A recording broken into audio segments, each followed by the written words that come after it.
Okay, so previous lecture में हमने thermodynamics में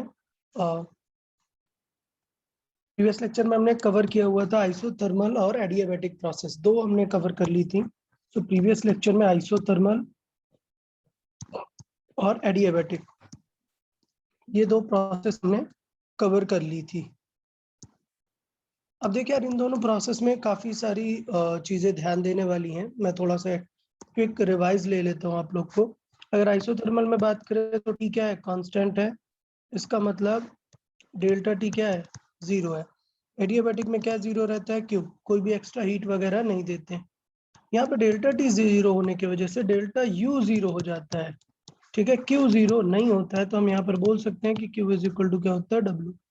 जबकि एडियाबैटिक में अगर क्यू 0 हो गया तो डेल्टा यू क्या आ जाएगा, डेल्टा यू आ जाता है माइनस ऑफ डब्ल्यू। यार यहाँ पे किसी को डाउट क्या है इसमें, एकदम बेसिक से एडियाबैटिक का क्या पॉइंट है। उसके बाद कुछ इंपॉर्टेंट चीजें मैंने बताई थी कि वर्क डन का फॉर्मूला वगैरह हमें याद रखना है। आइसोथर्मल में फॉर्मूला क्या आता है, कोई बताएगा, anyone? 2.303 nRT log V2 by V1। Okay, nRT log V2 by V1। Okay, very good, ठीक है। सो ये सिनेरियो था। कोई दूसरा एडियाबैटिक के लिए वर्क डन का फॉर्मूला बताए?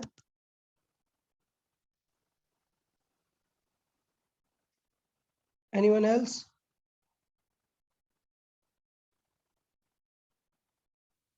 यार सिंपल है, इतना कुछ टेंशन वाली बात नहीं थी, बताएं।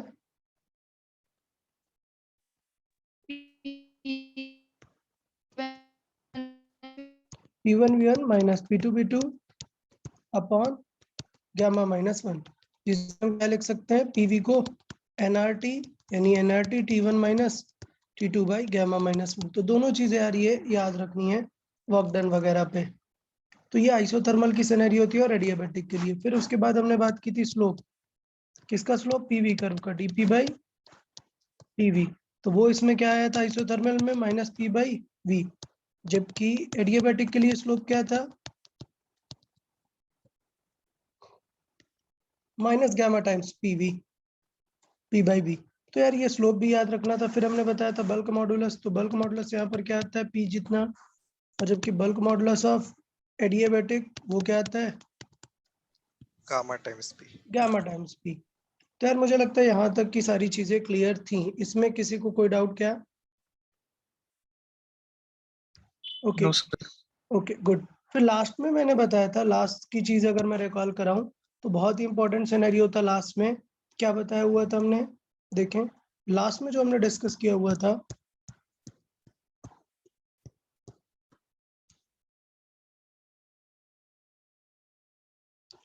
तो लास्ट में हमने ये डिस्कस किया हुआ था कि एडियाबैटिक की अगर हम बात करें तो दो तरीके से आइडेंटिफाई होती है।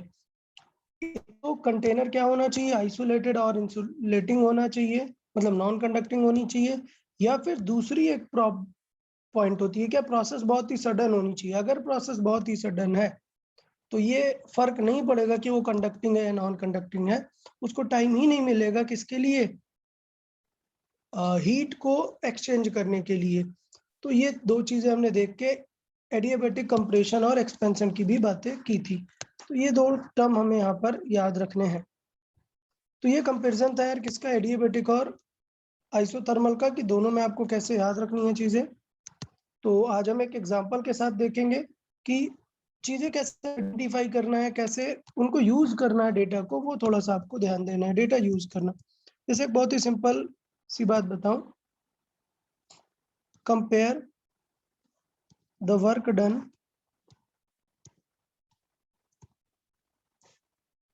in isobaric isothermal and adiabatic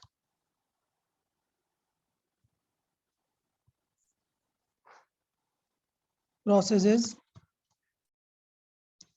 for given initial and final state or for same initial and final state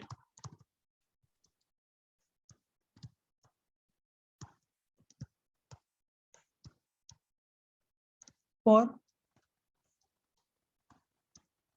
all three. So ये थी 3 प्रोसेसेस है. अब इसमें कोई बताए हमने आइसोकोरिक क्यों नहीं लिया वर्क डन के बारे में? जब हमें वर्क डन का डिस्कस, Zero. यस, आइसोकोरिक का वर्क डन क्या आ जाएगा? 0 आ जाएगा. तो इसलिए हम आइसोकोरिक का ध्यान नहीं देते हैं, आइसोकोरिक की जरूरत नहीं है. अब देखें कि same initial condition final condition का मतलब ये है कि पी वी टी इन सब की वैल्यू तीनों केसेस में हमें क्या माननी है? सेम माननी है.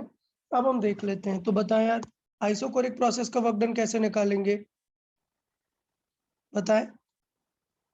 आइसोबारिक, पहले आइसोबारिक का, हाँ, तो आइसोबारिक के लिए प्रेशर सेम है, तो P जो भी रहेगा मान लेते हैं P1 रहेगा, और क्या हो जाएगा? V2 minus V1. Then W2 किसके लिए?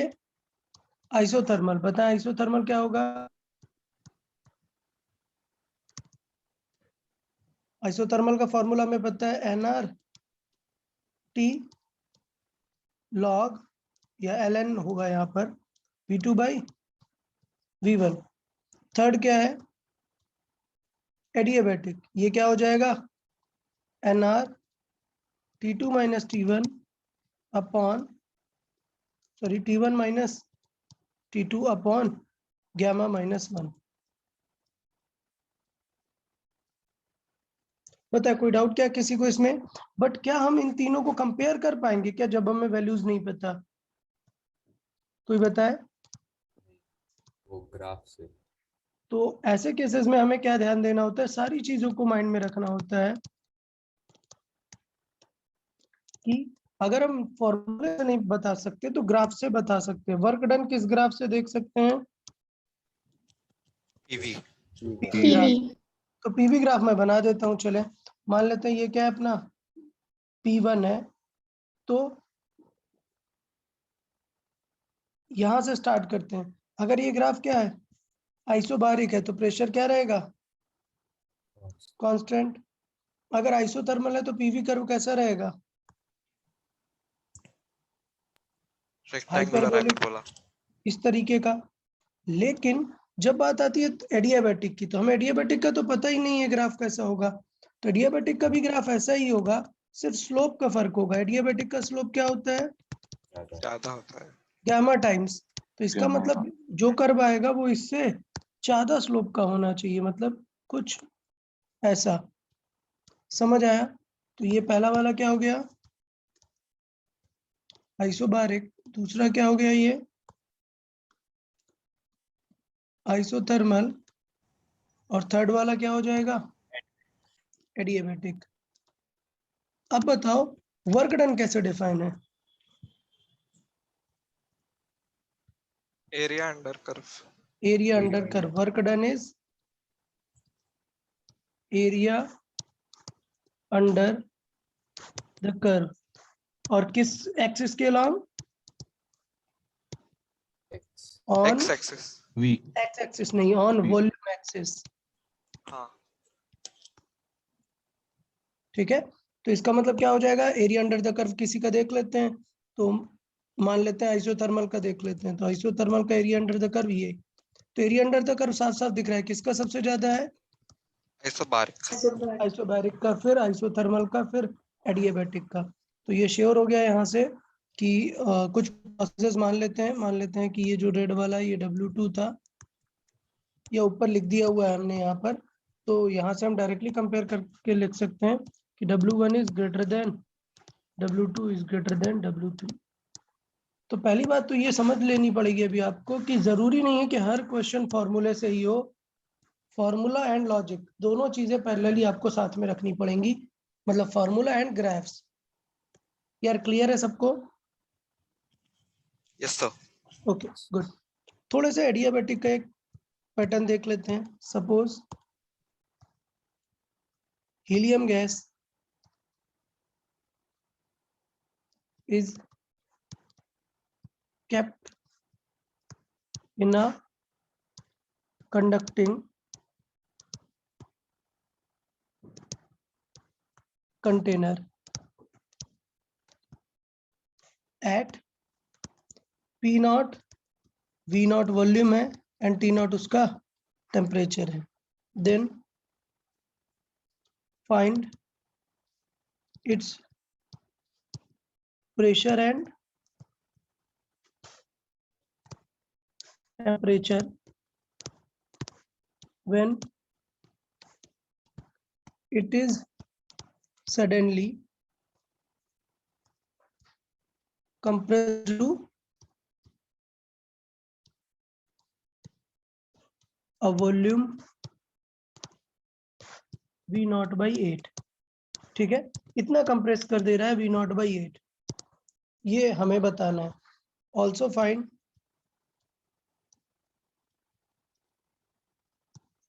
P and T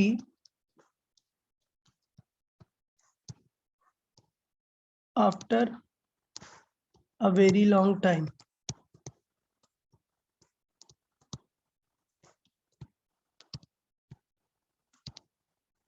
ठीक है, given atmospheric temperature is P naught. तो ये क्वेश्चन हुआ यार हमारा. तो सबसे पहले हमारे टारगेट क्या करना होगा, हमें हीलियम गैस दी है तो हमें पहले चेक करना पड़ेगा कि हीलियम कैसी गैस है. हीलियम है मोनोएटॉमिक. सारी नट गैसेस क्या रहती हैं, मोनोएटॉमिक. तो मोनोएटॉमिक है तो इसका गैमा क्या हो जाएगा, 1+2/F. बताएं, 1+2 हीलियम मोनोएटॉमिक के लिए F क्या होता है, 1/3. ये 3 जस्ट. Five. तो हाँ, टोटल क्या हो गया 5/3, ये हो गया इसका गामा. अब क्वेश्चन सॉल्व करते हैं. क्या प्रोसेस पहले समझना पड़ेगा. तो देखें, कंडक्टिंग है मतलब हीट इधर उधर जा सकती है, बट क्वेश्चन में क्या दिया है, सडनली कंप्रेस. तो बिकॉज सडनली कंप्रेस कर दिया है तो इसलिए ये प्रोसेस क्या हो गई, एडियाबैटिक. Adiabatic. या सो पहले तो आइडेंटिफाई करना है कि प्रोसेस क्या है. सो बिकॉज सडनली कंप्रेस्ड, तो प्रोसेस क्या है, एडियाबैटिक. अब यार सॉल्व करना पड़ेगा. एडियाबैटिक में रिलेशन हमें ध्यान देना पड़ेगा. तो हम कहाँ से रिलेशन निकाल सकते हैं, एडियाबैटिक में P और V से रिलेशन निकाल सकते हैं. देखो क्वेश्चन में क्या गिवन है, V, तो क्या आ जाएगा हमारा यहाँ से P. उसके बाद फिर हम किस में रिलेशन निकालेंगे, T एंड V में. ओके,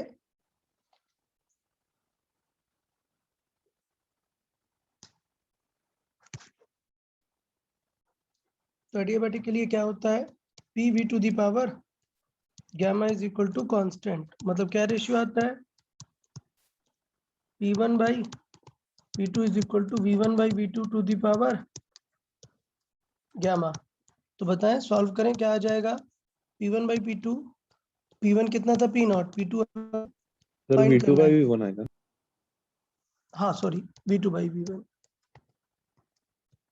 ठीक, V2 कितना है, V naught by 8 और V1 कितना है, V naught.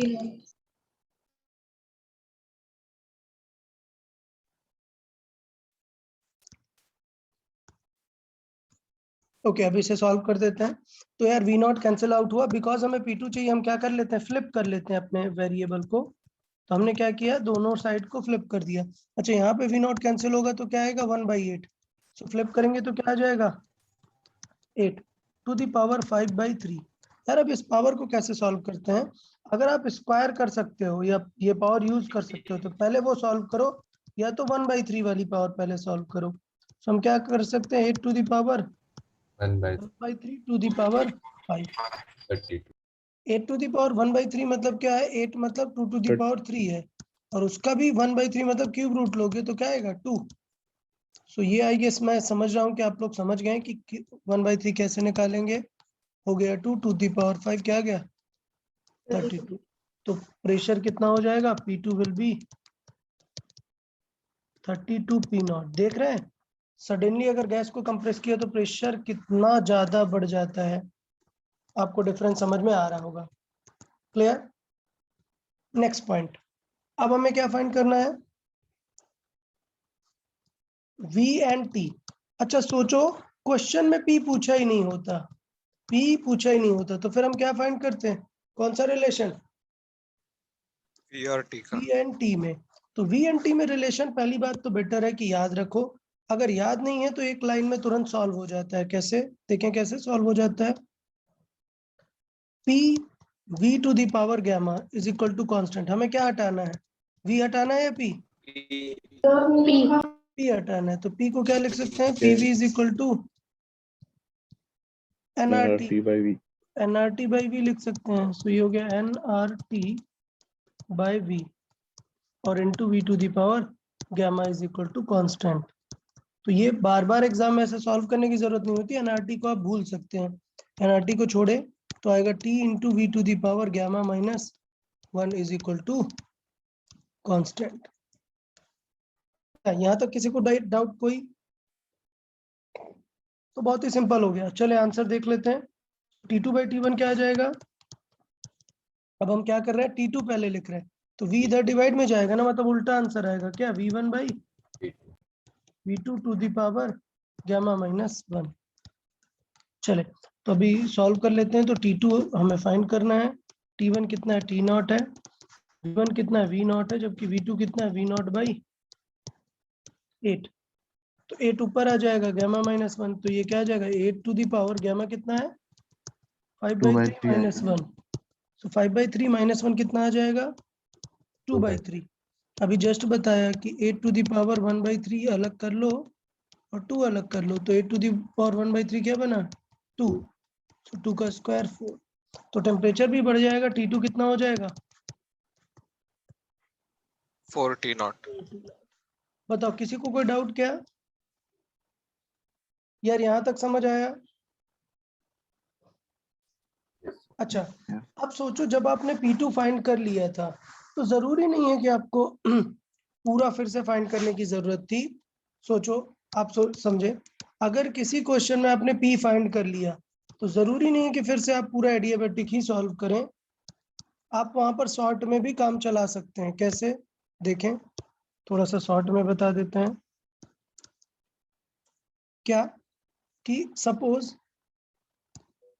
हमने P और V ऑलरेडी सॉल्व कर लिया, तो हम PV is equal to NRT कभी भी लगा सकते हैं ना।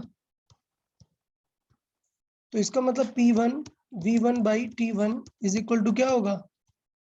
P2 V2 by T2। अभी क्या दिया है? P नॉट है, V नॉट है, T नॉट है। प्रेशर कितना टाइम्स हो गया? Okay, just a minute. 32 times.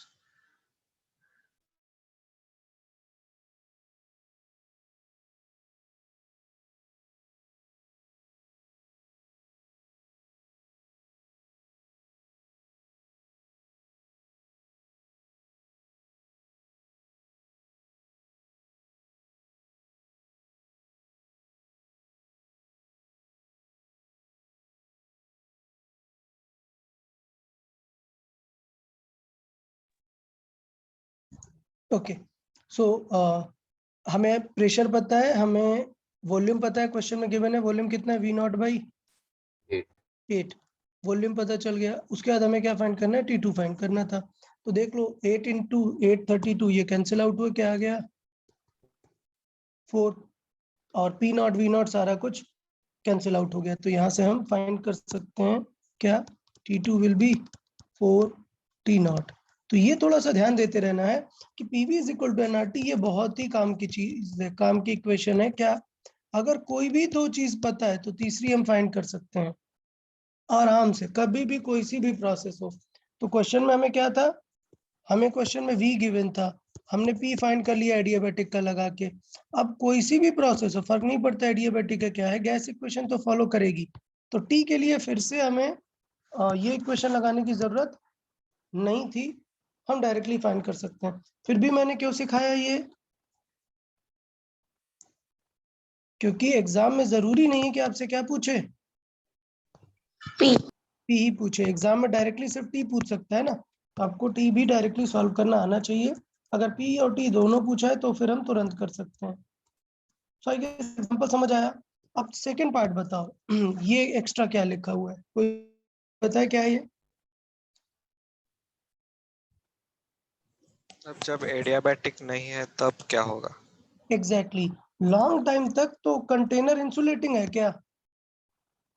नहीं, कंटेनर क्या है, कंडक्टिंग है, तो इसका मतलब पूरी हीट इसकी लूज हो जाएगी ना। कब तक हीट लूज होती रहेगी, बताएं कब तक हीट लूज होती है? इक्विलिब्रियम। इक्विलिब्रियम तक। एग्जैक्टली इक्विलिब्रियम मतलब कहाँ तक? टेम्परेचर जब सेम नहीं हो जाता। किसके सेम में?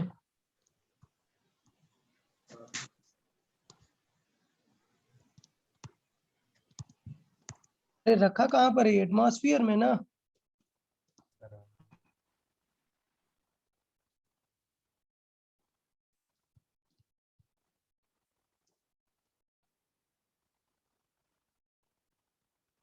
heat will lost to the atmosphere, okay, and after a long time उसका टेम्परेचर भी क्या हो जाएगा?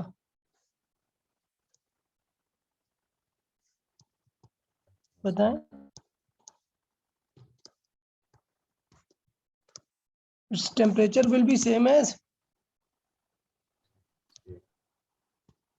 atmosphere या सराउंडिंग। सो इसका मतलब फाइनल टेम्परेचर कितना आ जाएगा?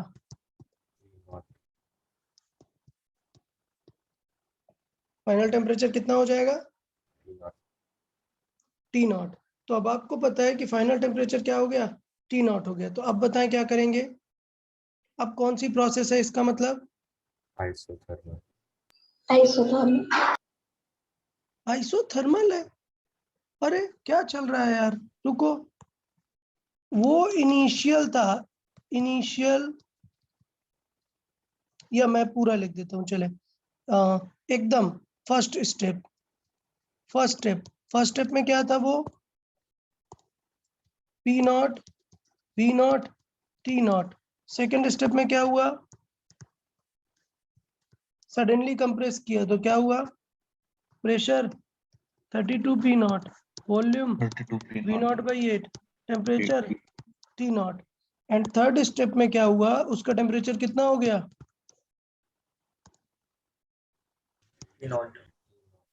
हाँ T नॉट। T not. तो आइसोथर्मल हो गई क्या ये? नहीं, एक और पैरामीटर हमें चाहिए, तो बताओ कौन सा पैरामीटर और हमें पता है, मैंने लिखा नहीं है, क्या चीज श्योर है? वॉल्यूम। वॉल्यूम, क्योंकि पहले वॉल्यूम हमने कंप्रेस किया, बाद में तो एज इट इज था ना। तो हमने क्या किया, वॉल्यूम कंप्रेस्ड, बाद में क्या था, वॉल्यूम एज इट इज। सो इसका मतलब वी नॉट बाई 8। तो प्रोसेस कौन सी है, पता है क्या कौन सी प्रोसेस है? नहीं पता हमें भाई, कोई सी भी प्रोसेस के बारे में नहीं पता कि क्या है। बट मैंने क्या बताया कि अगर दो पैरामीटर पता है आपको तो कोई सी भी प्रोसेस हो हम क्या यूज कर सकते हैं? यस, सो हम क्या यूज कर सकते हैं? Yes, so independent of process, क्या इंडिपेंडेंट प्रोसेस,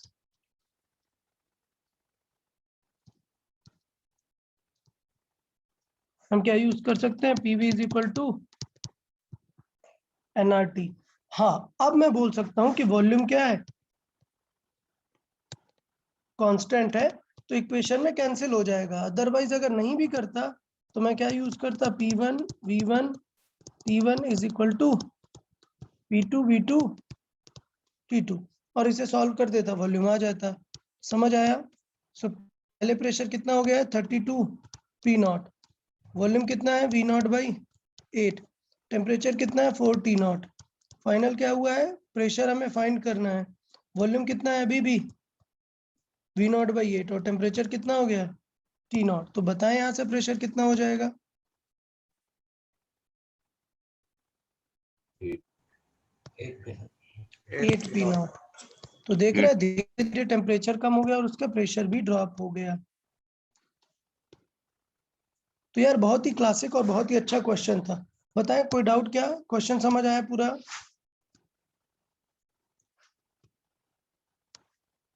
यार बताएं सेकंड सेट समझ आया? यस तो थोड़ा सा ध्यान देते रहना है कि क्वेश्चन क्या टाइप है, उसके अकॉर्डिंग फिर कैसे उसे अप्रोच करना है। तो मुझे लगता है एडियाबेटिक यहाँ तक सबको क्लियर हो गया है। एडियाबेटिक का हमने एक ठीक ठाक एग्जाम्पल भी देख लिया, आगे और एग्जाम्पल प्रैक्टिस करेंगे। नेक्स्ट हमारा लास्ट प्रोसेस पे आ जाते हैं। फिर 5th नंबर कौन सा प्रोसेस? पॉलीट्रॉपिक। Polytropic process.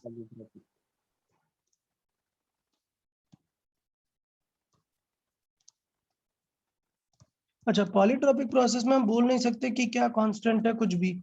तो कुछ भी अगर कांस्टेंट नहीं है तो कुछ भी हम बोल नहीं सकते हैं कि कौन सी इक्वेशन है। तो सिर्फ एक ही चीज अप्लाई रहेगी, क्या? PV is equal to nRT, ठीक है। बट अगर यार एडियाबेटिक प्रोसेस का ध्यान दो, तो जब हम एडियाबेटिक प्रोसेस सॉल्व कर रहे थे PV to the power gamma, तो वर्क डन वगैरह क्या आया था? वो आया था P1 V1 minus P2 V2 upon gamma minus 1। क्या कहीं पे भी गामा ऐसा कैंसिल हुआ या कुछ हुआ क्या? नहीं। तो इसका मतलब ये है कि यहाँ पर मैं गामा के जगह अगर x रख दूंगा तो यहाँ पर फॉर्मूले में क्या आ जाएगा? x। तो इसका मतलब कोई सी भी इक्वेशन को अगर हम किस में कन्वर्ट कर दें, PV to the power x में, तो हमारा काम बन जाएगा, ठीक है। तो PV पॉलीट्रॉपिक प्रोसेस ये है कि P can be function of anything, P can be function of V and T। कोई सा भी फंक्शन हो सकता है, हमें नहीं पता। या फिर V can be any function of P और T, कुछ भी हो सकता है। पॉलीट्रॉपिक मतलब कोई सी भी हो सकता है। But if that function can be converted, so if just a minute, so if that function can be converted in a given manner,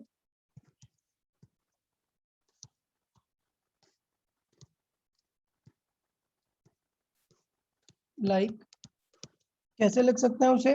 PV to the power something, PV to the power, let से मैं वो letter क्या use करता हूँ, M। कुछ books में क्या दे देता है, R। मैं R क्यों नहीं लिखूंगा? क्योंकि वो थोड़ी देर में आपको किसके जैसा दिखने लगेगा?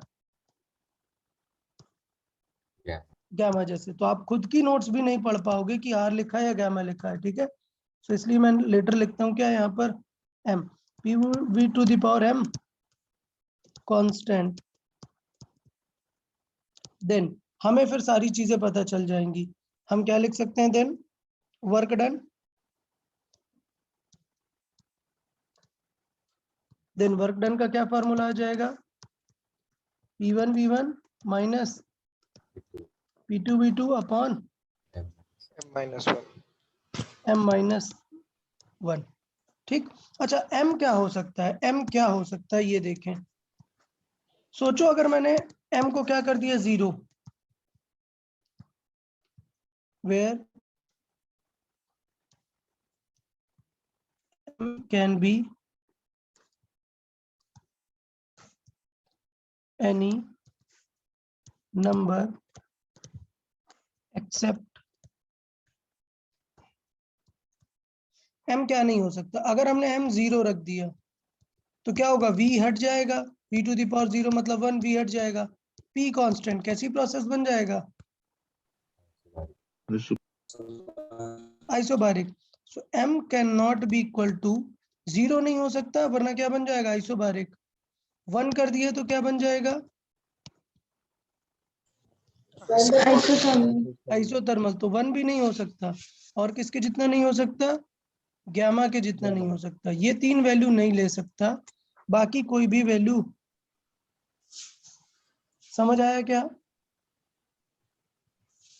तो ये हो जाएगा अपना वर्क डन का फॉर्मूला। इसे हम nRT भी लिख सकते हैं। सो nRT ये क्या हो जाएगा, T1 माइनस T2, और नीचे क्या रहेगा, m माइनस 1। m कोई सा भी नंबर हो सकता है, पॉजिटिव नेगेटिव कोई भी नंबर, ही तो ये कंफ्यूजन में नहीं रहेंगे किसी। दूसरा बताएं, वर्क डन के बाद Q का फॉर्मूला देखें तो Q क्या हो जाएगा, क्या Q is equal to W होगा क्या कुछ यहाँ पर? नहीं। डेल्टा U के बारे में कमेंट कर सकते हैं क्या? नहीं कर सकते हैं। तो फिर इसका मतलब ये है कि सारी चीजें निकालनी ही पड़ेंगी, आपको सॉल्व करनी पड़ेंगी। चेंज इन इंटरनल एनर्जी, वो कैसे निकालेंगे? तो वो उसका फॉर्मूला स्ट्रेट है क्या, N C V delta T. ठीक है, इसका मतलब हमें क्या फाइंड करना पड़ेगा, डेल्टा टी। अगर डेल्टा टी गिवन है तो दिक्कत ही नहीं है, डायरेक्टली निकाल लेंगे। तो चेंज इन इंटरनल एनर्जी में कोई दिक्कत नहीं है। Heat given to the system, heat कैसे निकाल सकते हैं?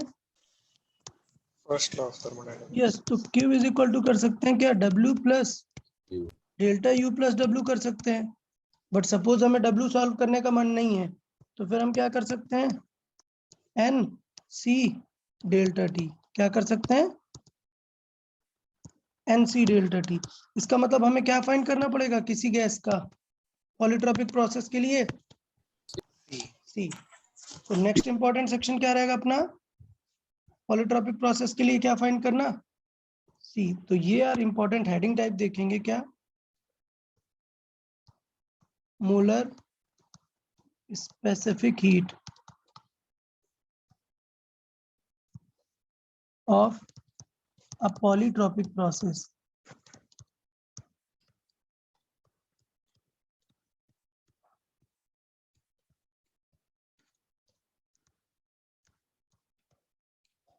देखें कैसे निकाल सकते हैं molar heat for polytropic process.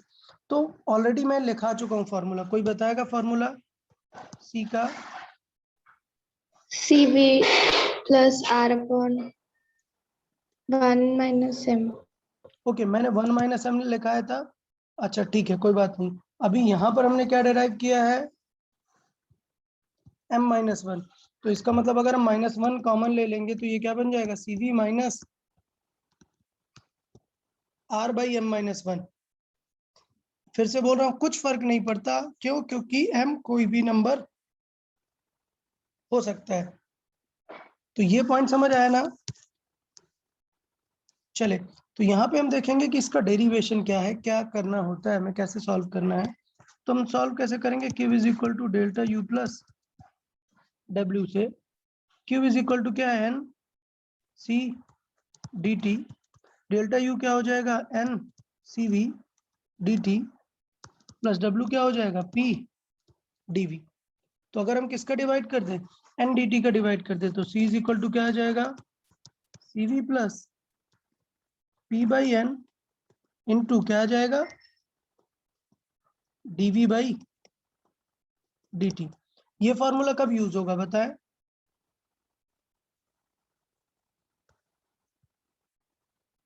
Where PV is equal to क्या है, nRT। तो P बाई N को क्या लिख सकते हैं, P बाई N को लिख सकते हैं क्या, RT बाय V। तो ये थोड़ा सा ध्यान दें कि C का फॉर्मूला हो जाता है CV plus RT by V dV by dt। ये कब यूज करेंगे यार, इसमें इसे लर्न करने की जरूरत नहीं है, एक सिंगल स्टेप है, आप समझ सकते हैं तुरंत। क्लियर? क्या किया हमने इस इक्वेशन में, dt था ये n dt, इसे हमने डिवाइड कर दिया, तो ये सिंपली आ गया। ये कब होगा, जब when t as a function of क्या दिया हो, v। समझ आया क्या, ये कब यूजफुल है, जब t as a function of v given हो। दूसरा फिर से ट्राई करते हैं, Q इज इक्वल टू क्या है, डेल्टा U प्लस W। क्या लिखा हमने इसे, NCDT। इसे क्या लिखा, NCVDT। इसे क्या लिखा, PDV। अच्छा, अब हम टारगेट कर रहे हैं क्या, अब हम टारगेट कर रहे हैं when P as a function of V is given, और स्पेशली क्या, PV to the power m is equal to constant। क्या करेंगे, देखें। तो अगर हमें क्या फाइंड करना है, यहां से PV to the power m given है, तो कुछ याद है यहां पर स्लोप क्या होगा, या फिर स्लोप को रहने दे। अगर हम कोई भी इक्वेशन बात करें, क्या simple equation, PV is equal to NRT, और इसे क्या कर दें, डिफरेंशिएट।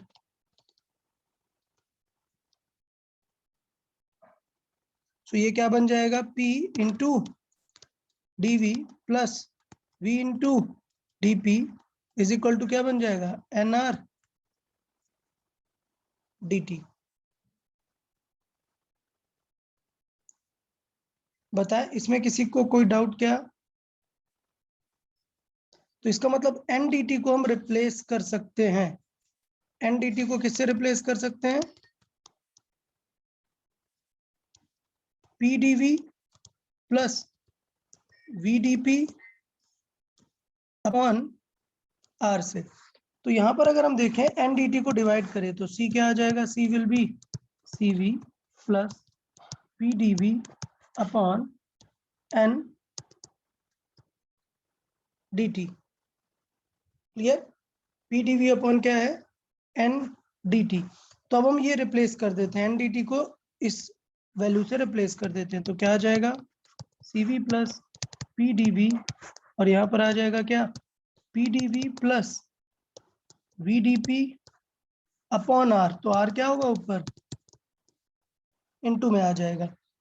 अब करना क्या है, ये जो PDV है, देखो ये दिख रहा है ना, यहाँ पर भी दिख रहा है और यहाँ पर भी दिख रहा है, तो हम क्या करें, दोनों से कॉमन लेके डिवाइड कर देते हैं। तो देखिए क्या दिखेगा, C is equal to CV plus R upon, ये हमने कॉमन लिया तो कैंसिल आउट हो गया, 1 प्लस क्या आ गया, VDP बाय PDV। अब गौर से देखो यार इसको, क्या इसका जब हम स्लोप निकालते हैं तो क्या होता है, PV Minus to the V। Power m, yes, constant अगर लें तो देखें क्या दिखेगा, DP by DV is equal to आता है minus MP upon P V। upon V। तो इसका मतलब क्या हुआ कि ये क्या लिखा है, माइनस M। समझ आया क्या, बताए, कोई डाउट। तो इस तरीके से फॉर्मूला यहाँ पे डिराइव होता है, और हमें फॉर्मूला लर्न भी रखना है। ये किसके इक्विवेलेंट है, माइनस M के। तो यहाँ से फॉर्मूला बन जाता है क्या, C is equal to CV plus R upon 1 minus M। अब इसे चाहिए तो आप M-1 भी लिख सकते हैं, कैसे, माइनस कॉमन ले लो तो CV minus R upon M-1, जो आपका मन करे आप वो एक याद रख सकते हो।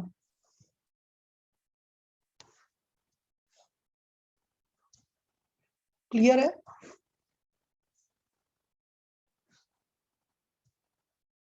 तो बताए पॉलीट्रॉपिक प्रोसेस का C लिखना ये समझ आया क्या सबको।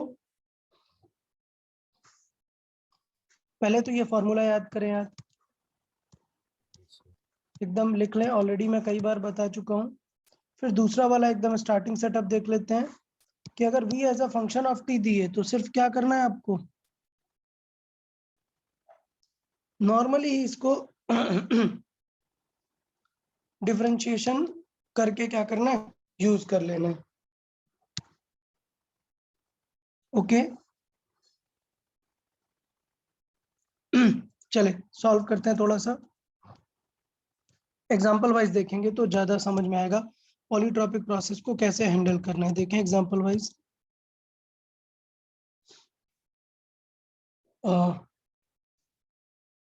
सपोज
ओके देखें क्वेश्चन ये तो समझ में आ गया कि कोई गिवन प्रोसेस है क्या, रिमेनिंग प्रीवियस 4 में से कुछ है क्या?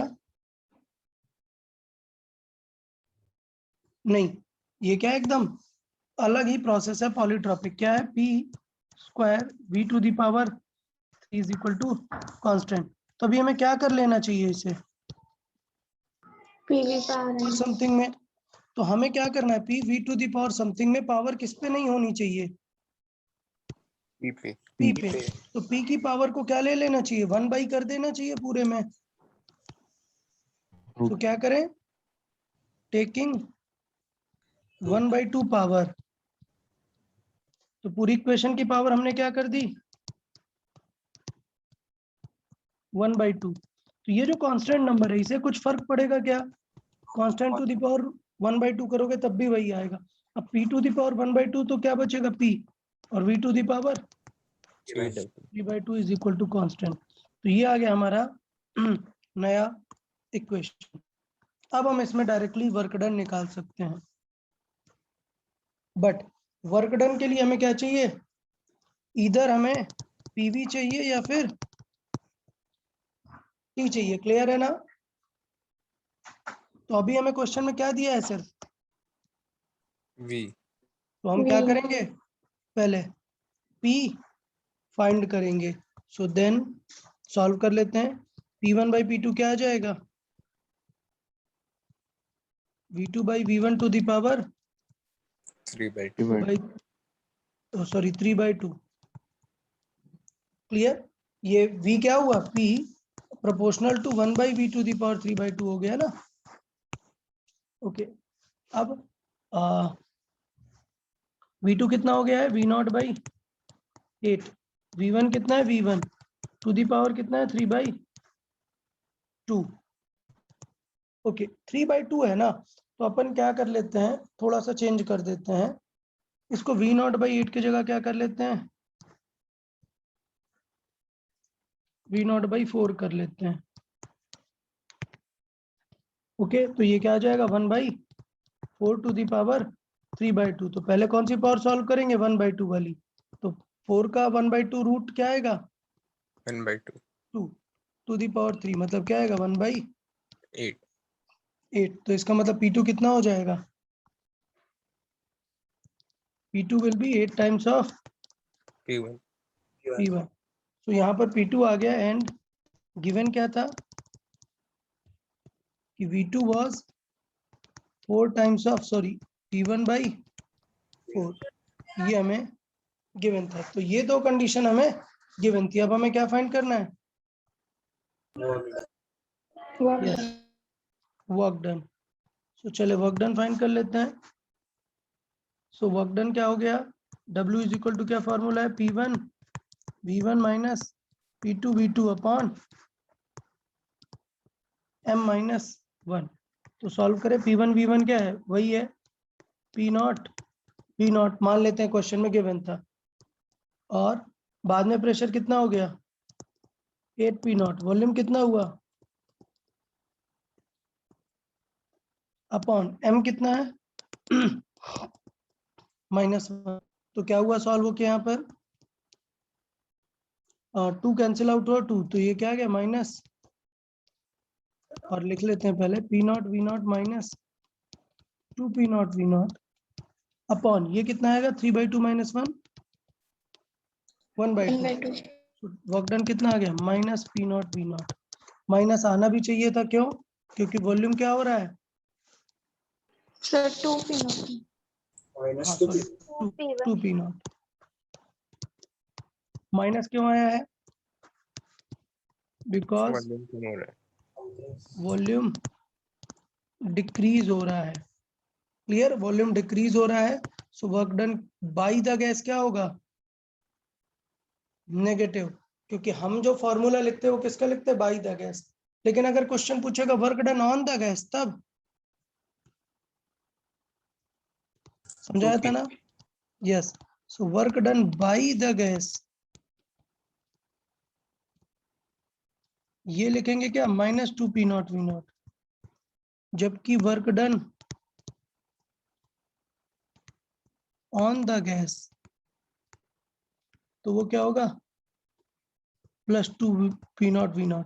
और अगर कुछ नहीं बोला, सिर्फ बोला है वर्क डन, तो क्या आंसर करेंगे, यही। फिजिक्स में समझना ही है कि जब भी वर्क डन बोला है मतलब बाय द गैस ही बोला हुआ है। बताएं, पॉलीट्रोपिक प्रोसेस का यूज समझ आया कि क्या करना है,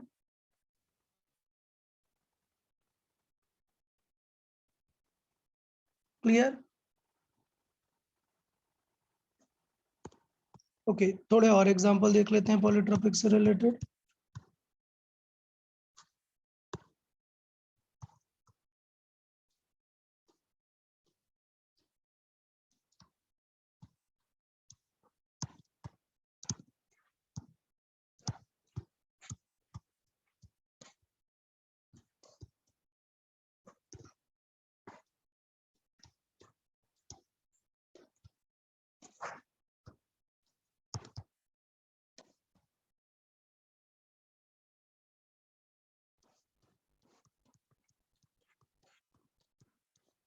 ओके, सपोज उसका टेम्परेचर एक्सपोनेंशियली ऐसे बढ़ रहा है, अब हमें क्या निकालना है उसका C।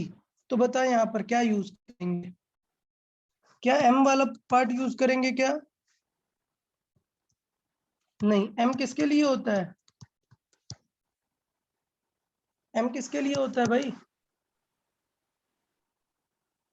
पीवी के पीवी वाले के लिए। इसके लिए तो फिर हमें सिंपल यूज करना पड़ेगा। तो यार देखो सॉल्विंग आनी चाहिए, क्या स्टेप था, Q is equal to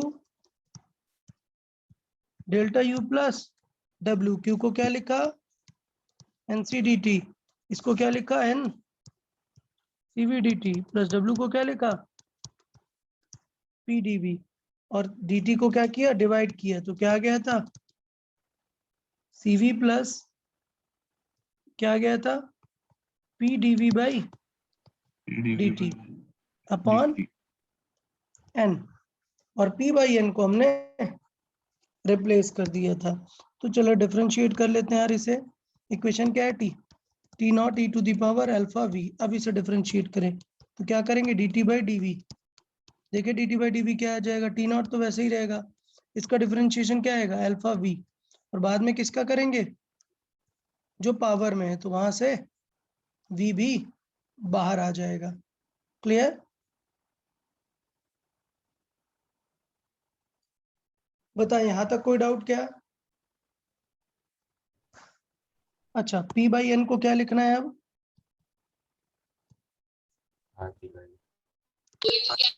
RT bye, ये इसको NRT बाय V टाइप लिख सकते हैं। इंटू क्या dv बाई dt। अब यहां से देख लो हमें क्या चाहिए, dv बाई dt। तो यहां से dv बाई dt रिप्लेस कर देंगे और यहाँ पर वैल्यू रख देंगे। तो ये थॉट समझ आया? आंसर आपको ऐसे ही दिखेगा, उसमें कोई प्रॉब्लम नहीं है। तो अभी थॉट समझ आया कि किस तरीके से हम अप्रोच कर सकते हैं। हमें बस ध्यान देना पड़ेगा कि हमें किस टाइप का फंक्शन दिया हुआ है।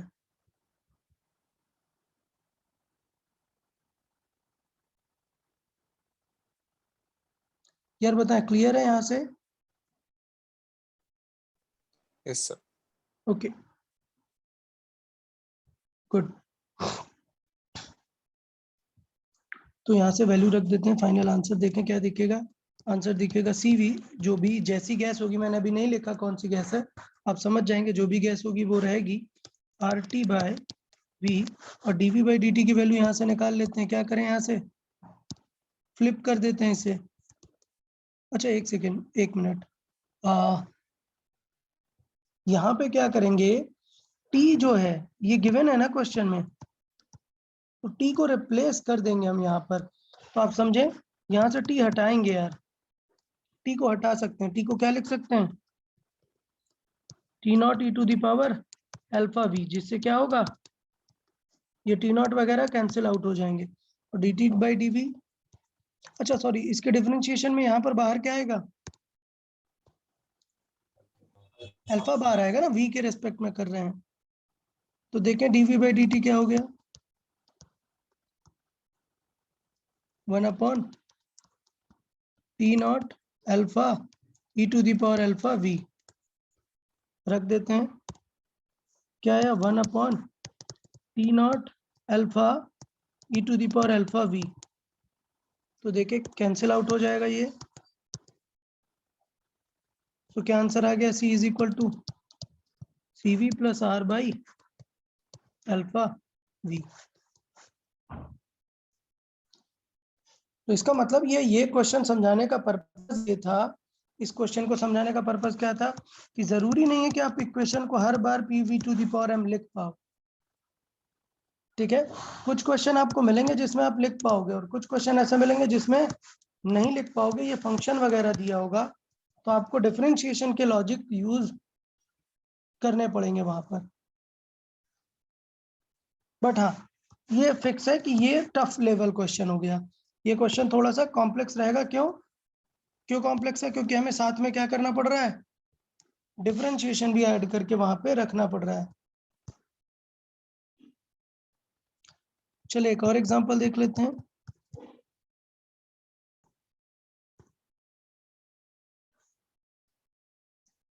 ठीक है, पॉलीट्रॉपिक पे ही देखते हैं। Suppose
okay, so find the work done if its volume is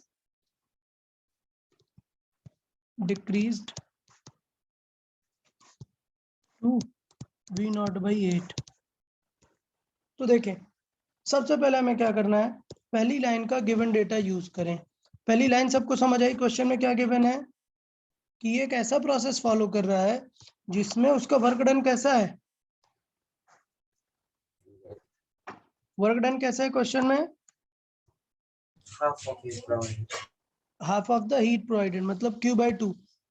okay, but हम क्या यूज कर सकते हैं, हम हमेशा इक्वेशन तो यूज कर सकते हैं। तो बिकॉज इक्वेशन क्या है, Q is equal to delta U plus W। अब बताओ, Q को रिप्लेस करना चाहिए या W को रिप्लेस करें? W को। क्यों? क्योंकि Q के फॉर्मूले को हम लिख सकते हैं डेल्टा T, W में नहीं लिख सकते ना। और डेल्टा U के फॉर्मूले में भी क्या रहता है, डेल्टा T। तो बेस्ट क्या है कि किसे चेंज करें हम, W को। तो ऐसा नहीं है कि गिवन है तो हमने इसलिए W चेंज किया, नहीं, लॉजिक है कि ये dt होता है और ये भी dt होता है। तो क्वेश्चन सॉल्व होने के चांसेस ज्यादा है जब क्वेश्चन में क्या हो, सिर्फ Q एंड U। तो हमने इसे रिप्लेस किया। तो Q इज इक्वल टू क्या आ गया, डेल्टा U प्लस ये क्या आ गया, Q/2। तो यार इधर ये माइनस कर दिया तो क्या बचेगा, ये Q/2 is equal to delta U, मतलब क्या आया, Q is equal to 2 times of delta U। अब यार दोनों के फॉर्मूले लिख देते हैं। तो क्या है इसका फॉर्मूला, N C dt, जबकि इसका फॉर्मूला क्या होगा, N CV dt। तो देखो क्या क्या कैंसिल आउट हुआ, N dt कैंसिल आउट हुआ। तो C कितना आ गया, 2 टाइम्स ऑफ CV। तो क्वेश्चन में क्या पूछा है, मोनोएटॉमिक गैस है ना। तो मोनोएटॉमिक गैस के लिए CV कितना होता है C1. यार, F/2 3/2 3/2R। सो यानी C फाइनल कितना आ जाएगा, 3R। कोई डाउट क्या किसी को, C कितना आ जाएगा, 3R। अब देखो क्वेश्चन में क्या पूछा है, find the work done if its volume changes like this. तो यार वर्क डन के लिए हमें प्रोसेस किसके फॉर्मेट में पता होनी चाहिए, समझ आया ना। तो मतलब हमें क्या फाइंड करना है, M। Okay, so now the process can be written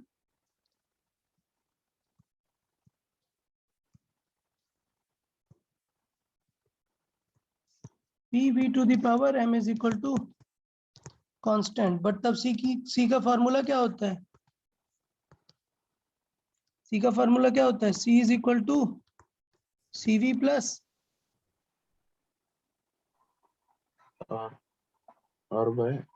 yes R/, इधर आप 1 - M लिखो, और अगर M को पहले लिखना है तो बाहर लिख सकते हो, नो प्रॉब्लम। अब देखो क्वेश्चन में C कितना है,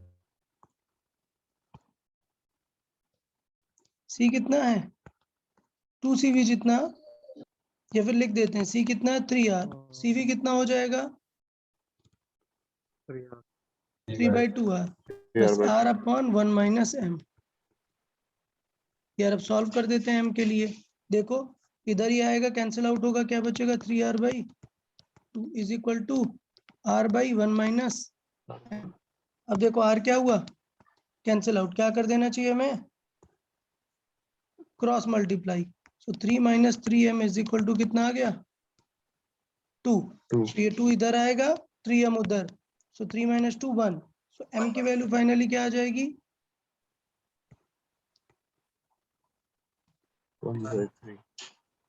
1/3। किसी को कोई डाउट क्या M में,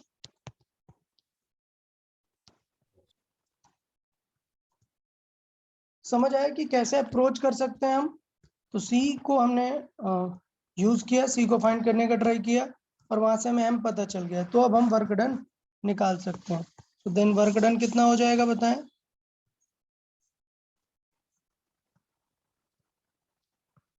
क्या फॉर्मूला वर्क डन का, P1V1 - P2V2 upon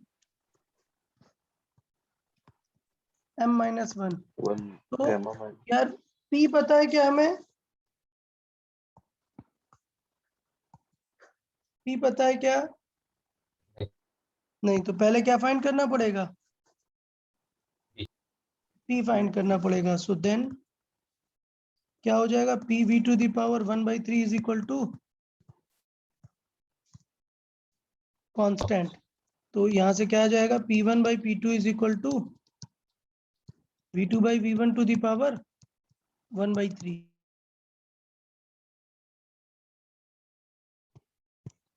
8। Sir 8 to the power 1/3 कितना आता है? 1/2। तो ये 1/2 आएगा। तो इसका मतलब P2 कितना हो जाएगा?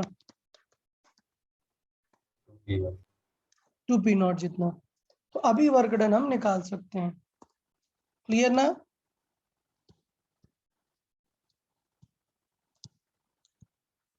सो देन वर्क डन कितना हो गया? P1 V1 minus P2 V2 upon M minus 1। सो P1 V1 तो वही है, कितना? P0 V0 माइनस, बाद में प्रेशर कितना हो गया? 2P0 इंटू वॉल्यूम कितना हुआ? V0/8। V0 M by कितना है? 1/3 माइनस 1। सो 2 से कैंसिल आउट हुआ, ऊपर कितना आ गया? माइनस 3P0 V0/4 अपॉन ये कितना आ जाएगा? माइनस 2/3। तो कितना आ गया work done? 9। 9/8। Yes, 9P0 V0/8। Positive आया या नेगेटिव आया? Positive. तो वॉल्यूम डिक्रीज हो रहा है, फिर भी वर्क डन क्या आया? पॉजिटिव। क्यों? क्योंकि ये एक पॉलीट्रॉपिक प्रोसेस है। तो इसका M डिसाइड करेगा कि क्या होने वाला है। अगर M 1 से लेस है तो फिर क्या होगा? उल्टा होना स्टार्ट हो जाएगा। यहाँ पे समझ आया?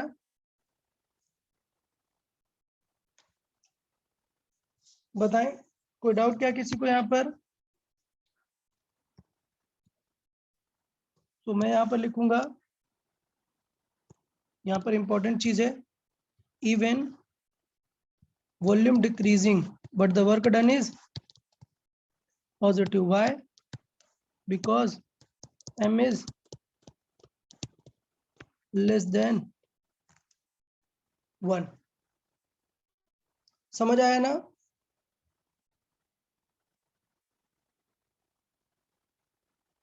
Yes sir. ओके। तो ये था यार पॉलीटॉपिक प्रोसेस के बारे में। काफी सारी चीजें, काफी अच्छी चीजें हमने डिस्कस कर ली हैं। तो यहाँ पर हमारे पॉलीटॉपिक, हाँ सर वो नेगेटिव आएगा ना? कहाँ पर? Work done Plus Work 3 done. P0 V0 upon plus 4. 3/4। Okay okay, ठीक है। सो यहाँ पे ये प्लस आ रहा है, नीचे नेगेटिव आ रहा है। वर्क डन अभी भी नेगेटिव आ रहा है। इसका मतलब M का ये जो लेस देन 1 है, ये इंश्योरिटी नहीं करेगा कि वर्क डन पॉजिटिव आएगा। सो कब वर्क डन, मतलब वॉल्यूम, सपोज वॉल्यूम डिक्रीज हो रहा है, मतलब ये सेकंड टर्म PV वाला क्या हो रहा है? कम हो रहा है। सो M नेगेटिव के लिए ही पॉसिबल होगा वर्क डन में। ये जो अपोजिट सिनेरियो है, हम बोल रहे हैं कि वर्क डन क्या है? कम हो रहा है। यार किसी M के लिए ऐसा पॉसिबल नहीं है, किसी भी M की वैल्यू के लिए ऐसा पॉसिबल नहीं है कि वॉल्यूम डिक्रीज हो रहा और वर्क डन क्या है? पॉजिटिव है। क्यों? क्योंकि PV टू दी पावर में अगर M आपने क्या कर दिया? नेगेटिव। सपोज यहाँ पर M क्या आ गया? -2। इसका मतलब प्रेशर बढ़ेगा तो वॉल्यूम भी क्या होगा? अपॉन में जाएगा पावर, मतलब प्रोपोर्शनल होगा वॉल्यूम के। तो प्रेशर बढ़ेगा तो वॉल्यूम भी क्या होगा? बढ़ेगा। तो इसका मतलब ये हुआ कि P2 V2 अभी भी क्या होगा? P1 V1 से ज्यादा होगा। तो न्यूमरेटर में क्या आएगा? नेगेटिव। और नीचे M भी नेगेटिव है तो डिनोमिनेटर में भी क्या आएगा? नेगेटिव। इसका मतलब ये हमेशा ट्रू है क्या कि अगर वॉल्यूम कम होगा तो वर्क डन कैसा आएगा? नेगेटिव।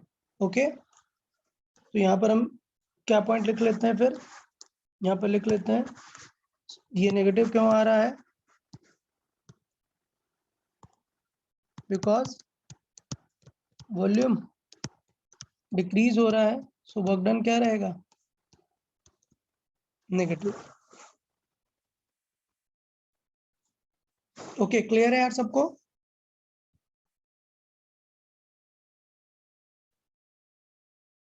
बताएं यहां तक ओके? Yes, sir. ओके, चल कुछ स्पेसिफिक केसेस में हम बात कर लेते हैं कि चेंज इन इंटरनल एनर्जी, कई बार आपको न्यूमेरिकल क्वेश्चन भी देखने को मिलेंगे इस चीज पे। थोड़े से कुछ इंपॉर्टेंट पॉइंट्स पे बात कर लेते हैं, like change in internal energy.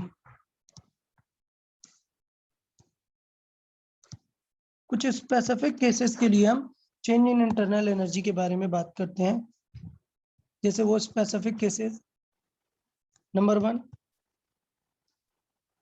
Melting, और अलग अलग बात कर लेते हैं किसमें? Melting of ice. देखिए मेल्टिंग ऑफ आइस में कौन सी थर्मोडायनेमिक प्रोसेस चल रही होगी? अगर हम बात करें कि मेल्टिंग ऑफ आइस में, मेल्टिंग ऑफ आइस में अगर हम ध्यान दें कि चेंज इन इंटरनल एनर्जी क्या हो रहा होगा, तो टेम्परेचर क्या है? मेल्टिंग ऑफ आइस में टेम्परेचर क्या रहेगा? Constant. कांस्टेंट रहेगा। ठीक है, तो इसका मतलब चेंज इन इंटरनल एनर्जी क्या होना चाहिए? 0। कोई डाउट क्या?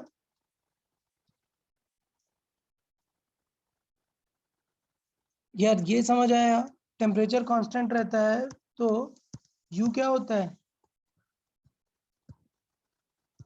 N CV delta T। तो क्या हो जाएगा ये? यार बताएं। 0. 0 होगा।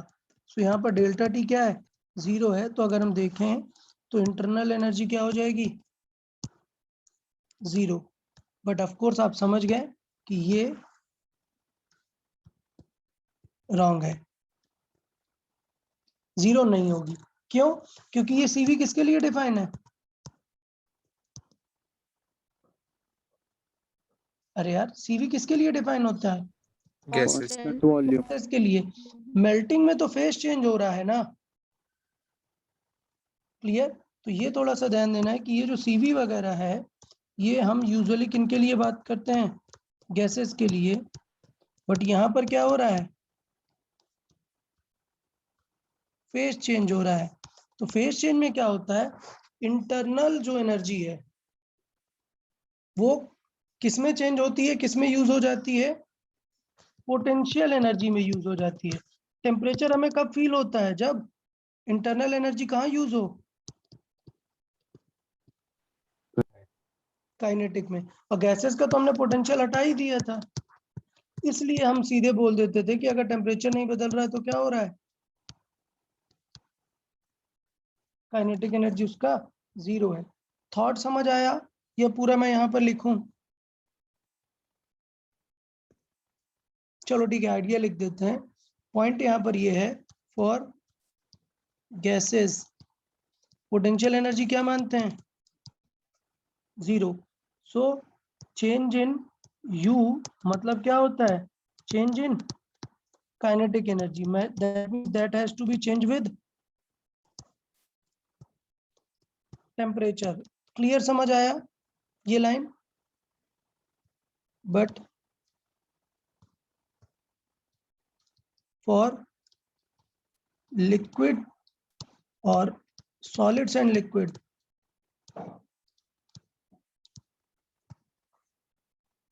Solids and liquid potential energy कितने होते हैं?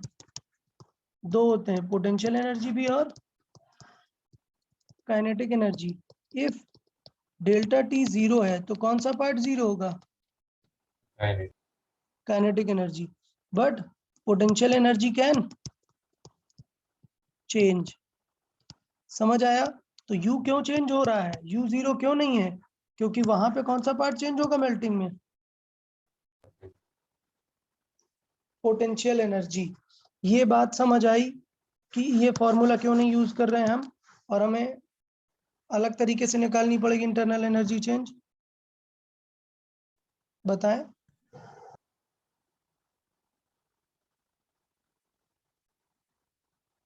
बताएं, क्लियर है?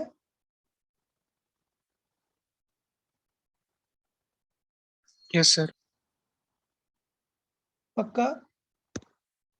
कि एनसीवी डेल्टा टी सिर्फ गैस के लिए हम 0 कर सकते हैं, क्योंकि गैस में पोटेंशियल 0 होती है, हम एज्यूम करते हैं। तो इसका मतलब ये कि अगर इंटरनल चेंज होना है तो किसे चेंज होना पड़ेगा? काइनेटिक को। मतलब there has to be temperature change. But solid और लिक्विड में टेम्परेचर चेंज से काइनेटिक एनर्जी 0 होती है, बट पोटेंशियल चेंज हो सकती है, इसलिए इंटरनल भी चेंज हो सकती है। तो हम किसका यूज कर सकते हैं? देन हम किसका यूज कर सकते हैं? First law of thermodynamics. क्या? Q is equal to delta U plus W। So delta U क्या आ जाएगा? Q minus W। किसी को कोई डाउट? और यहां से काम बन जाएगा। क्लियर? यहाँ पे मैं ऐड कर देता हूं थोड़ा सा, मेल्टिंग के साथ साथ क्या ऐड कर देता हूं? Melting slash freezing.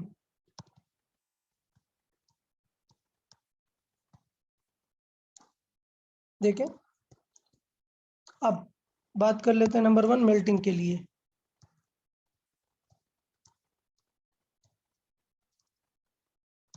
मेल्टिंग मतलब क्या? आप ऑब्जेक्ट को हीट दे रहे हो या उससे ले रहे हो? मेल्ट कराने के लिए आप हीट दे रहे हो या ले रहे हो? दे रहे हैं। तो heat is given to the system ना। क्यों क्या होगा? Positive ml। कोई डाउट? अच्छा, वॉल्यूम ऑफ आइस वाटर से ज्यादा होता है या कम होता है? ज्यादा। ज्यादा हो रहा है।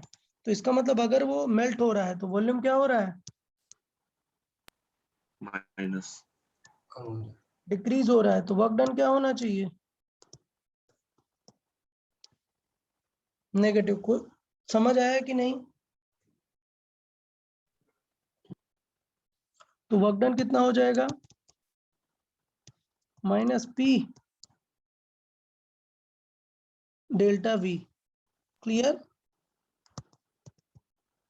अब प्रॉब्लम ये है कि जो आइस है उसके लिए वॉल्यूम बहुत ज्यादा डिफरेंस नहीं होता। आइस और वाटर का वॉल्यूम क्या होता है? अप्रोक्सीमेट ही होता है, बहुत ज्यादा डिफरेंस नहीं होता। तो इनका डेल्टा वी नियरली क्या मान सकते हैं? 0। तो कैलकुलेशन में वर्क डन को हटा सकते हैं, लेकिन जब थ्योरेटिकल क्वेश्चन आएगा तब हटाओगे क्या? नहीं, प्रॉपर लिखना पड़ेगा। तो देखें डेल्टा यू क्या आ जाएगा। मेल्टिंग में डेल्टा यू क्या आएगा? प्लस ml, और वर्क डन क्या है? माइनस है, minus P D delta we. तो क्या आएगा? ml plus P delta we. Clear है?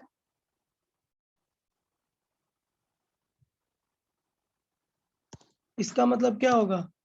Delta U is greater than Q. सिर्फ ये पॉइंट इंपॉर्टेंट है।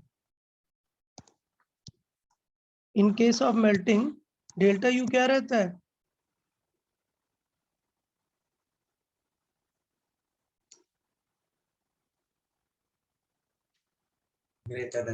Greater than 1। बिकॉज क्यों? क्योंकि वर्क डन उसमें कैसा है? नेगेटिव है। बहुत ही स्लाइट होता है, ज्यादा नहीं होता, बट आप समझ गए ना।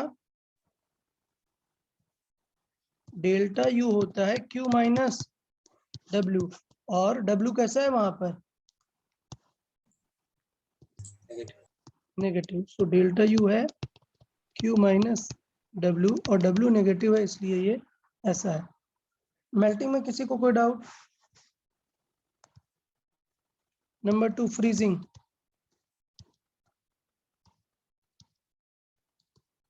फ्रीजिंग में बताएं इस बार वॉल्यूम क्या हो रहा है? बढ़ रहा है वॉल्यूम बढ़ रहा है, तो वर्क डन क्या आएगा? पॉजिटिव। पॉजिटिव। अब बताओ क्यू क्या होगा? हीट दे रहे हैं या वापस मिलेगी हमें? वापस मिलेगी। वापस मिलेगी, तो मतलब नेगेटिव ml। सो इसका मतलब क्या होगा? Delta U is equal to क्या होगा? क्यू। क्यू कैसा है? मतलब पहले लिख लेते हैं Q minus W, and delta U Q कैसा है? Minus ml। और वर्क डन कैसा है? पॉजिटिव है। तो अभी भी देखो कुछ फर्क पड़ा क्या? नहीं। अमाउंट में अभी भी क्या होगा? क्यू से ज्यादा ही रहेगा। सिर्फ क्या फर्क पड़ेगा कि उतनी इंटरनल एनर्जी, कम यहाँ पर होगी। इंटरनल एनर्जी बढ़ेगी और यहाँ पर इंटरनल एनर्जी कम कम होगी। So delta U is still greater than Q, but किसमें? In magnitude. इन एक्चुअल क्या हो रहा है?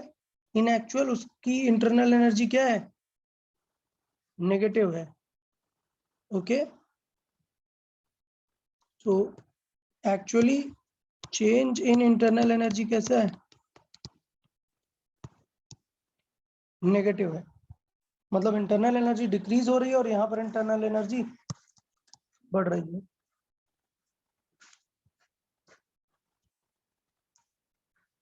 यार दोनों चीजें समझ आई? फ्रीजिंग और मेल्टिंग में इंटरनल एनर्जी का क्या रोल है? मैं ये बता रहा हूं कि टेम्परेचर फ्रीजिंग के टाइम क्या रहता है? कांस्टेंट। और हम पूरे चैप्टर में पढ़ते हैं कि टेम्परेचर इंक्रीज करेगा तो delta U increase, temperature decrease तो डेल्टा यू डिक्रीज। जबकि फ्रीजिंग और मेल्टिंग में हम किसके थ्रू पता करेंगे डेल्टा यू? टेम्परेचर नहीं चेंज हो रहा, किससे पता चलेगा? क्यू। अगर हम सिस्टम को क्यू दे रहे हैं तो यू बढ़ेगा, और अगर हम क्यू कम कर रहे हैं तो यू कम होगा। तो ये दो इंपॉर्टेंट पॉइंट्स थे। आई गेस सबको ये क्लियर है? चेंज इन इंटरनल एनर्जी में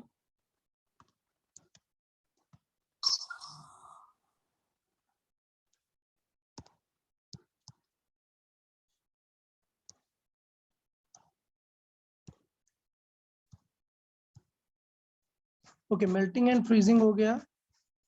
नंबर 2 समझ गए आप क्या होगा? नेक्स्ट क्या डिस्कस करेंगे? एक और जगह है जहां पर टेम्परेचर कांस्टेंट रहता है। इवेपोरेशन। यस, इन मेल्टिंग, फ्रीजिंग, इवेपोरेशन, बॉइलिंग या स्टीमिंग बोल सकते हैं।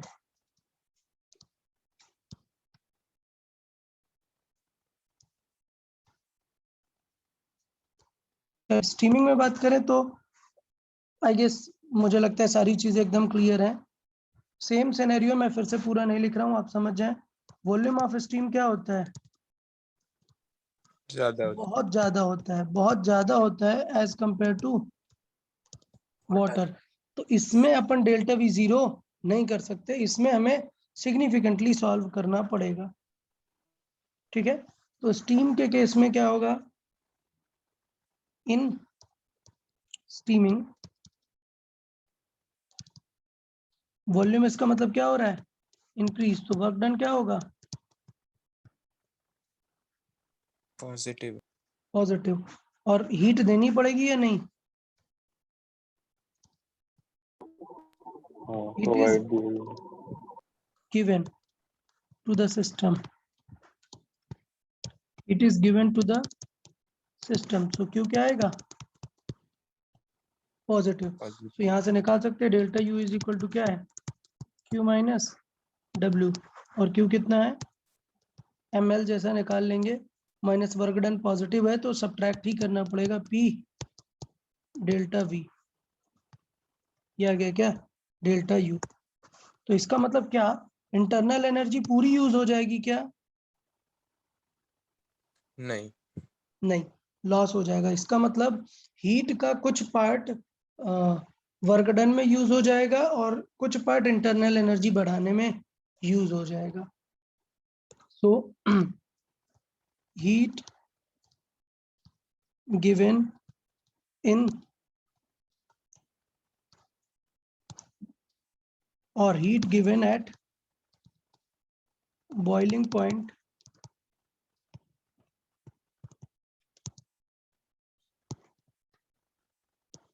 increases the internal energy and work done। दो जगह पे यूज हो जाती है, समझ आया? इवेंट टेम्परेचर क्या है, कांस्टेंट है, समझ आया? इवेंट टेम्परेचर कांस्टेंट है, फिर भी इंटरनल एनर्जी में यूज हो जा सकती है। हम वर्क डन निकाल के सबट्रैक्ट कर सकते हैं और यहाँ पे डेल्टा वी सॉल्व कर सकते हैं। डेल्टा वी समझ गए ना? डेल्टा वी काफी ज्यादा आता है हमेशा, V steam minus V water. बताइए ये कॉन्सेप्ट क्लियर हुआ सबको? ये दो बहुत स्पेशल केस हैं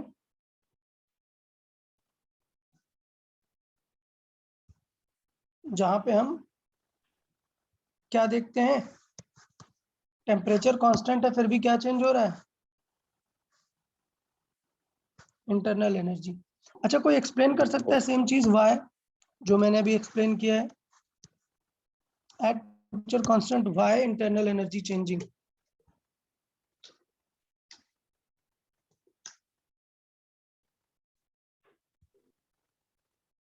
एनीवन? सर वो स्टीम की काइनेटिक एनर्जी ज्यादा होती है ना? अरे ये नहीं यार, स्टीम की काइनेटिक एनर्जी ज्यादा होती है ऐसा नहीं, कितना अच्छे से अभी ऊपर एक्सप्लेन किया।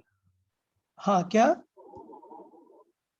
पोटेंशियल एनर्जी चेंज हो रही है उसकी मैटर की। एग्जैक्टली, उसकी जो एनर्जी इंटरनल चेंज हो रही है वो किसकी वजह से हो रही है, पोटेंशियल एनर्जी की वजह से। यार आप लोग ध्यान नहीं दे रहे हो, देखो यार यहाँ पर कितने अच्छे से ये चीज समझाई। देखो कि गैसेस में पोटेंशियल एनर्जी चेंज देखते ही नहीं है, वो जीरो मानते हैं हम। तो इंटरनल एनर्जी का सिर्फ डायरेक्ट फॉर्मूला किससे रिलेटेड होता है, डेल्टा टी। अगर टेम्परेचर चेंज तो चेंज होगी, नहीं तो नहीं होगी। लेकिन लिक्विड एंड सॉलिड्स में क्या थॉट होता है, इंटरनल एनर्जी चेंज हो सकती है because of what, Debashish? Because of potential energy change, and potential energy change take place when the shape changes, that means phase change। okay? Yes sir. चले, तो यहाँ तक हमारा स्ट्रीमिंग हो गया। सेम अपोजिट रहेगा कंडेंसेशन में, तो ठीक है वो पार्ट हम समझ गए। उसमें क्या होगा, वर्क डन क्या रहेगा, नेगेटिव रहेगा, और ml नेगेटिव रहेगा, तो दोनों का पार्ट उसी तरीके से यूज होगा। थर्ड देखते हैं, free expansion.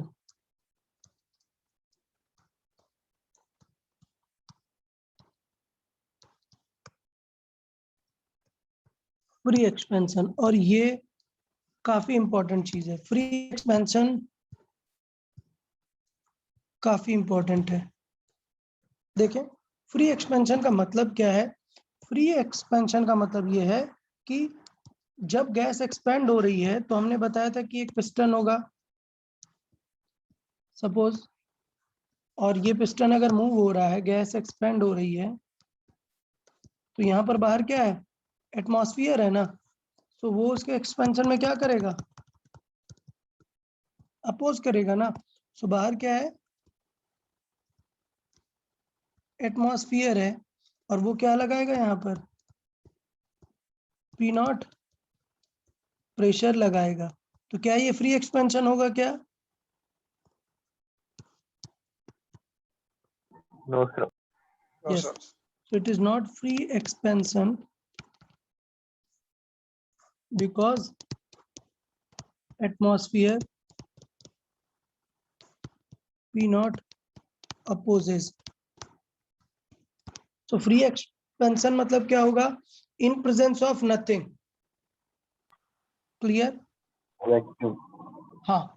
So expansion in vacuum or in presence of means nothing. Okay. So देखें.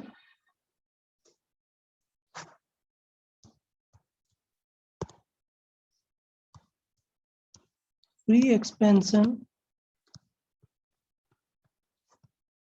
means in vacuum or in presence of nothing. या समझ गए. in vacuum मतलब समझ जाएंगे. When there is no external pressure, where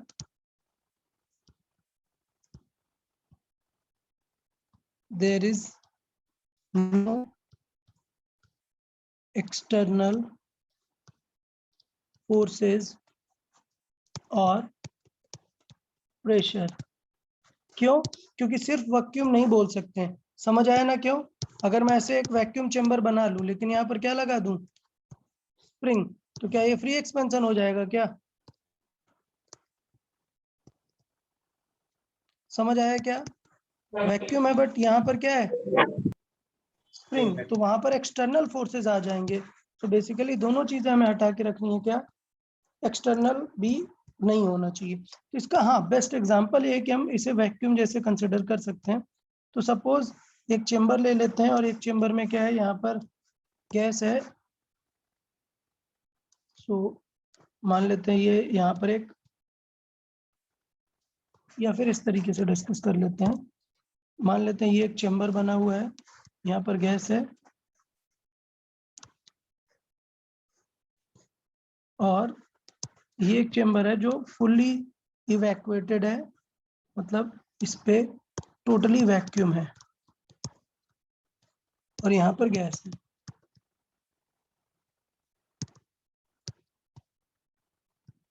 तो अभी अगर यहाँ से हम ये कॉर्क हटा दें, स्टॉपिंग कॉर्क अगर यहाँ से हटा दें, तो ये गैस एक्सपेंड होगी वैक्यूम में. वैक्यूम में कोई भी प्रेशर नहीं है, तो उसी को हम क्या बोलेंगे? Free expansion. तो बताएं टर्म फ्री एक्सपेंशन क्लियर है सबको?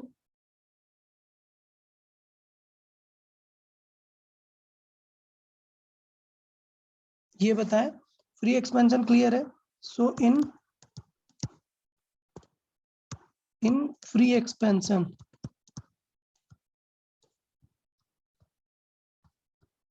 एक्सटर्नल प्रेशर क्या आएगा? Zero. जीरो. सो मतलब P क्या आएगा? जीरो. तो वर्क डन क्या आ जाएगा? ये आ जाएगा P इंटू dV. और मान लेते हैं कुछ वेरिएबल है, तो dV तो हो रहा है वहां पर, बट क्या चीज जीरो हो गया?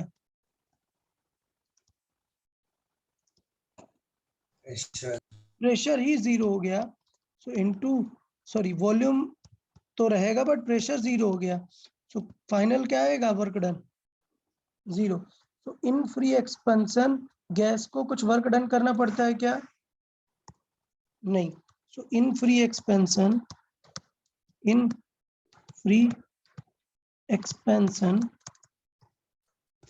वॉल्यूम क्या होता है? इंक्रीज होता है, बट वर्क डन क्या होता है? जीरो. ओके. अच्छा, वर्क डन के बाद दूसरा क्या देखेंगे? क्यू. ओके. तो क्यू की बात करें, हीट वगैरह की एक्सचेंज की बात करें, तो जब कंटेनर को वैक्यूम में हम एक्सपेरिमेंट कर रहे हैं और मान लेते हैं कंटेनर कैसा है? इंसुलेटिंग है, मतलब कुछ भी नहीं हो रहा है वहां पर, तो ये वेसल क्या मान लेते हैं हम?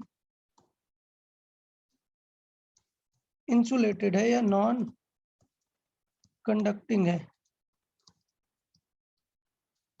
नॉन कंडक्टिंग है. तो because container is non conducting,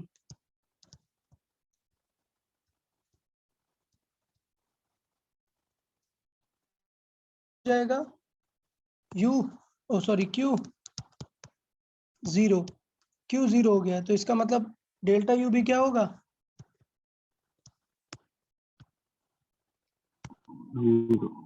0 हो जाएगा। सो इसका मतलब Q 0 है, W 0 है, सो डेल्टा U भी क्या आएगा? 0। सो इन फ्री एक्सपेंशन अगर वो इंसुलेटेड है तो इंटरनल एनर्जी चेंज क्या हो जाता है?